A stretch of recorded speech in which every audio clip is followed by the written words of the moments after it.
Matthew 6:31. Therefore, do not be anxious or worried, saying, what shall we eat? What shall we drink? What shall we wear? Now notice he's talking about basic necessities of life. He's saying don't be worried about basic things in life. Very necessary things in life. He's not talking about luxury items. He's not talking about, don't be anxious that you're not able to afford the latest or the most expensive car. No, that's not. He's talking about very necessary things in life. Food. What shall we eat? What shall we drink? Water. Clothing.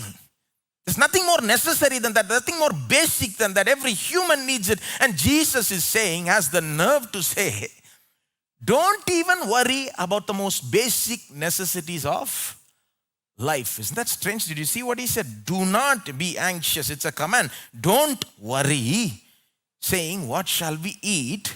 What shall we drink? Or what shall we wear? If another man said it, you would say, how dare you say? Don't worry about what to eat. Of course I'll worry about what to eat. Jesus is saying, don't worry, saying, what shall we eat? What shall we drink? What shall we wear? Why you should not worry? Look at the next verse. For the Gentiles seek after all these things.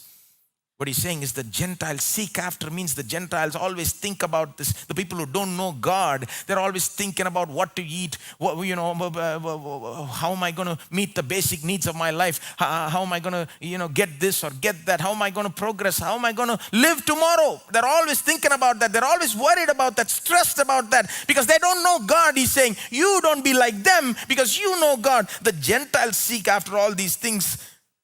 And your heavenly Father, now here's the key. Your heavenly Father knows that you need them all. Your heavenly Father knows that you need them all. Everybody say, my heavenly Father knows that I need all of it, right? It's wonderful how he says it. Don't be anxious. Don't be like the Gentiles, the ones who don't know God. Realize that your heavenly Father knows. Realize that your heavenly Father knows that you need them all. Your Father knows. That's why I gave that illustration, saying the Son gets hope when the Father knows, when he realizes that the Father knows. Now the thing is, God always knows. God always knows. But the thing is, we don't always know that God knows. That's the problem. God always knows. The problem is, we don't realize that God knows. Now we know, of course, this is, like I said, it's a simple truth. God knows what I'm going through. It's very simple. Thing is, we forget it. We need to remind ourselves about it, especially when we're going through a trial, suffering, great, severe difficulties. God knows what I'm going through. And when you really realize that itself will give you hope. It will free you from your worry. It will free you from your worry. Jesus is saying, don't worry, your Father knows. Don't worry, your Father knows.